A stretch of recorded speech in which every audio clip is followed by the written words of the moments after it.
नमस्कार, स्वागत है आपका बिहार की खबरों में। मैं हूं आपके साथ सुमन पाल। सीएम नीतीश कुमार को ही आपको बता दें कि राष्ट्रपति बनाए जाने को लेकर हो रही चर्चा के बीच नीतीश कुमार ने अपनी प्रतिक्रिया दे दी है। सीएम ने इस बयान पर आश्चर्य जताया है कि मुझे घोर आश्चर्य है कि इस तरह की बातें हो रही हैं। इस तरह की कोई बात नहीं है। उन्होंने कहा कि कोई इस तरह की बात करता है, कहीं से भी इस बात की कोई चर्चा नहीं है और इस सब बातें ऐसे ही होती रहती हैं। इन सब चीजों से हम लोगों को कोई लेना देना नहीं है, कोई जानकारी नहीं है। मैंने पेपर में पढ़ा तो मुझे घोर आश्चर्य हुआ। और जब सीएम से पूछा गया कि विपक्ष की तरफ से ये चर्चा की गई तो मुख्यमंत्री नीतीश कुमार ने कहा, ये भी कोई बात नहीं है, मुझसे किसी ने कोई बात नहीं की है। मैं कोई प्रेसिडेंट मटेरियल नहीं हूं और मेरी कोई रुचि नहीं है और ना ही कोई दिलचस्पी है। और अपने शराबबंदी अभियान को लेकर उन्होंने कहा कि हमें किस चीज में दिलचस्पी है ये सबको पता है। मुझे समाज सुधार अभियान में दिलचस्पी है और शराबबंदी में ही हम लगातार काम कर रहे हैं और राष्ट्रपति बनने की कोई आकांक्षा, इच्छा नहीं है और इसमें कोई सही बात नहीं है।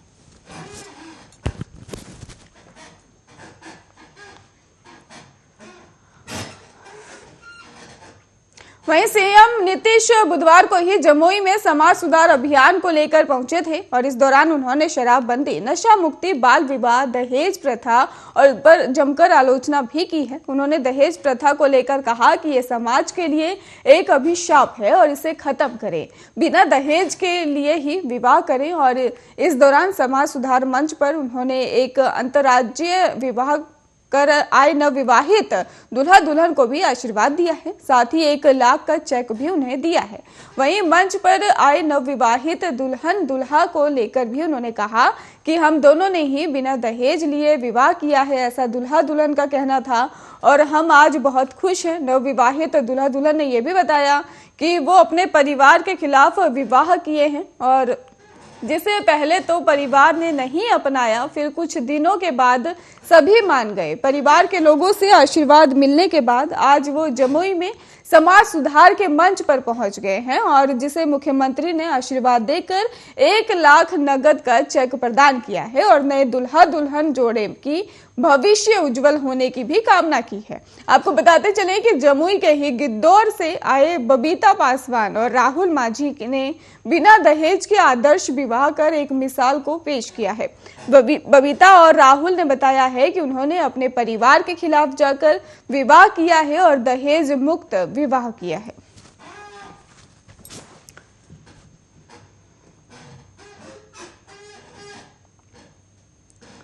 आरजेडी सुप्रीमो लालू प्रसाद यादव शुक्रवार को पटना नहीं आएंगे। चारा घोटाला से संबंधित भागलपुर बाका कोषागार से 46 लाख रुपए की अवैध निकासी मामले में उनकी पेशी वीडियो कॉन्फ्रेंसिंग के माध्यम से होगी।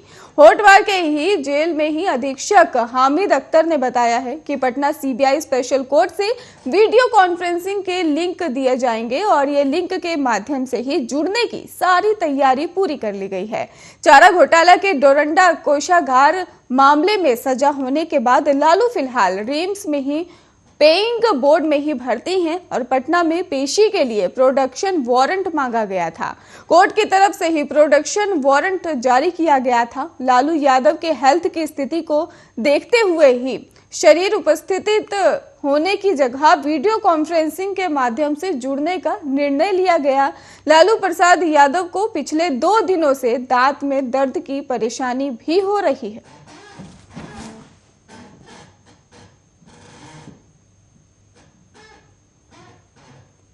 शराबबंदी वाले प्रदेश में अवैध शराब के अड्डों को ढूंढने के लिए राज्य सरकार नए तरीके ढूंढ रही है।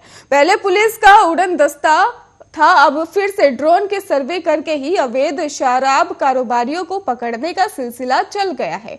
अब सरकार ने ही ब्रिटेन, अमेरिका की तर्ज पर अपराधियों को तलाशने के लिए हेलीकॉप्टर का इस्तेमाल शुरू कर दिया है। अभियान के तहत ही मंगलवार को हेलीकॉप्टर से पहली बार सर्वे करके अवैध शराब कारोबारियों पर नकेल कसी गई है और मद्य निषेध और उत्पाद विभाग के अधिकारियों ने पटना से बाढ़ तक हेलीकॉप्टर से ही गंगा किनारे के इलाकों का एरिया सर्वे कर 5 अवैध शराब अड्डे ढूंढ निकाले हैं। अधिकारियों ने इसकी सूचना संबंधित पुलिस और उत्पाद अधिकारियों को दे दी है।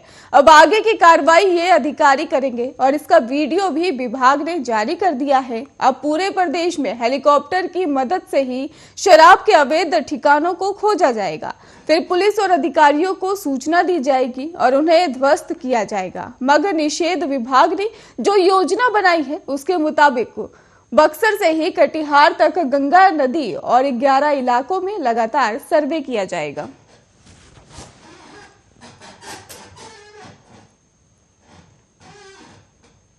जमुई के मल्यपुर थाना क्षेत्र में पूर्व मुख्यमंत्री चंद्रशेखर सिंह के ही आवास में घुसकर चोरों ने लाखों की चोरी की घटना को अंजाम दिया है और चोरों ने घर में घुसकर 5 लाख से ऊपर की संपत्ति की चोरी की है। आपको बताते चले कि चोरों ने बिहार के पूर्व मुख्यमंत्री स्वर्गीय चंद्रशेखर सिंह के घर पर घटना को अंजाम दिया है।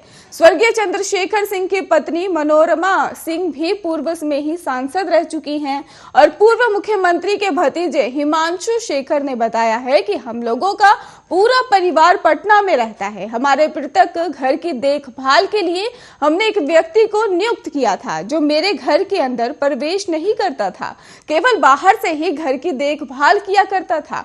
जब आज हम अपने मृतक आवास मल्यपुर पहुंचे और घर के अंदर प्रवेश किए तो देखा कि घर का सभी सामान इधर उधर बिखरा पड़ा है और साथ ही घर की जो अलमारी है वो दरवाजा टूटा हुआ है। हिमांशु ने बताया कि जब उन्होंने अपने घर का मुलायन किया तो इसके साथ ही वहां से कई सारे सामान गायब थे और इसमें कुछ गहने, बनारसी साड़ी, कांसा पीतल का बर्तन, किचन का पूरा सामान, जमीन की जरूरी दस्तावेज, कागज सहित एक जनरेटर गायब पाया गया है और घर से चोरी हुए सारे सामान की कीमत लगभग 5 लाख से ऊपर बताई जा रही है। वहीं इस मामले में मल्यपुर थाना अध्यक्ष विजय कुमार ने बताया कि चोरी की घटना की सूचना उनके द्वारा दी गई है और पुलिस चोरी की घटना की छानबीन में फिलहाल जुट गई है।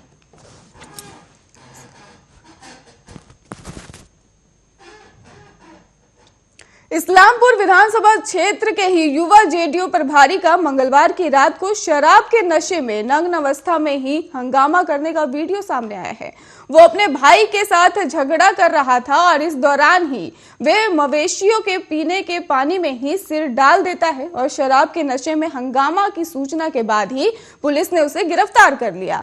हालांकि जेडीयू नेता के हंगामे का वीडियो अब वायरल हो रहा है और इस्लामपुर जेडीयू प्रखंड अध्यक्ष मोहम्मद तनवीर आलम ने बताया है कि इस्लामपुर विधानसभा क्षेत्र के युवा जेडीयू प्रभारी जगदीशपुर निवासी जयप्रकाश प्रसाद उर्फ कालू का वीडियो है और पिछले कई सालों से इस पद पर रहकर वो पार्टी के लिए काम कर रहा है।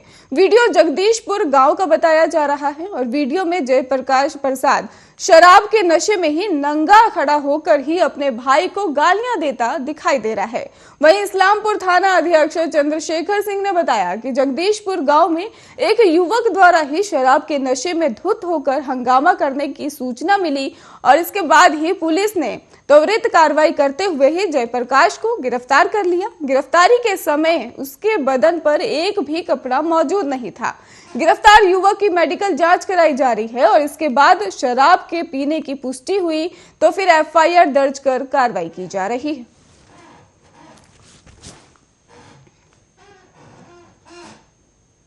नालंदा जिले के बेन प्रखंड कार्यालय में गुरुवार को अकोना पंचायत के मुखिया अभय सिंह पीएम नरेंद्र मोदी के साथ सीधे संवाद में जुड़े और जहां गांव के विकास और पीएम आवास योजना से जुड़े मुद्दे पर प्रधानमंत्री ने चर्चा की है। इस दौरान बेहतर नेटवर्क कनेक्टिविटी नहीं रहने के कारण ही थोड़ी सी परेशानी संवाद के दौरान दिखाई दी है और गांव के प्रधान के साथ ही सीधे संवाद के दौरान देश के प्रधानमंत्री नरेंद्र मोदी ने गांव के प्रधान से चर्चा के दौरान गांव का कैसे विकास किया जा सकता है और गांव में कौन कौन सी मूलभूत समस्याएं हैं, कैसे उन्हें दूर किया जा सकता है, इन सब बातों पर जोर देते हुए चर्चा की है। इतना ही नहीं, उन्होंने ये भी कहा है कि गांव के ही बुद्धिजीवी लोग जब बाहर जाकर नौकरी करते हैं तो साल में कम से कम एक बार गांव जरूर लौटे और गांव में एक साथ बैठकर गांव के विकास पर चर्चा जरूर करें। मुखिया अभय सिंह के अलावा गांव के पीएम आवास योजना के 2 लाभार्थी सुखदेव केवट और मनोज केवट के अलावा बिहार के दरभंगा जिले के रानीगंज पंचायत के मुखिया राजकुमार और पूर्णचंद्र पंचायत की मुखिया गायत्री देवी के साथ पीएम ने संवाद किया।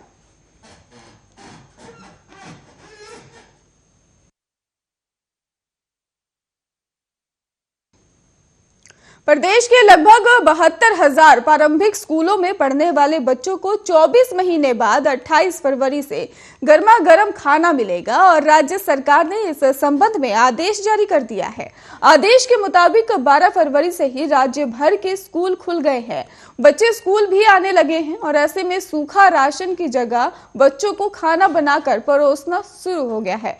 और विभाग की ओर से जारी आदेश में स्पष्ट रूप से कहा गया है कि अगर बच्चों को खाना देने में कोताही बरती गई तो स्कूल और अधिकारियों के खिलाफ सख्त कार्रवाई की जाएगी। मार्च 2020 में ही कोरोना के प्रसार के बाद राज्य के सभी स्कूल बंद हो गए थे। इसके बाद नियम अनुसार लाभुक बच्चों को ही अभिभावक को सूखा राशन और खाना बनाने के लिए अलग से ही पैसे दिए जा रहे थे।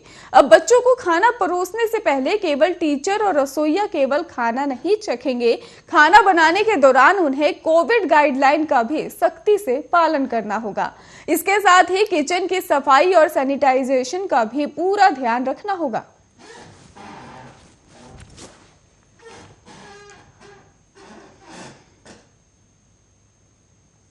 तीसरी कक्षा का एक छात्र हॉस्टल नहीं जाने के लिए 40 फीट ऊंचे बिजली के टावर पर चढ़ गया और वहां से नीचे कूदने की धमकी देने लगा। बच्चा टावर के बीच के हिस्से में ही बैठ गया था।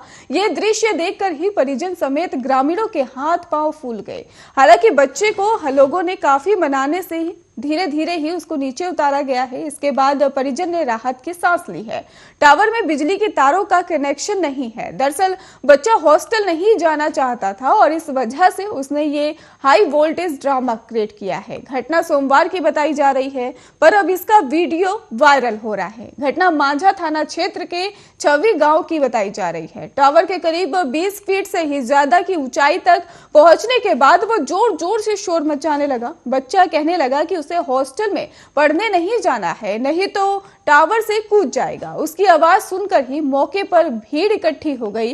लोगों ने उसे नीचे उतारने को कहा तो फिर वो कूदने की धमकी देने लगा। सूचना मिलते ही मौके पर परिजन भी पहुंच गए। काफी मनाने के बाद ही बच्चे को नीचे उतारने में परिजन सफल हुए। बच्चा छवी गांव के ही रहने वाला है और उसकी उम्र 8 साल बताई जा रही है। बच्चे की मां ने दानापुर में मौजूद एक आवासीय विद्यालय में सोहेल का नामांकन किया है और कोरोना काल खत्म होने के बाद बच्चे को मां हॉस्टल भेजना चाहती थी, इसलिए वो नाराज था।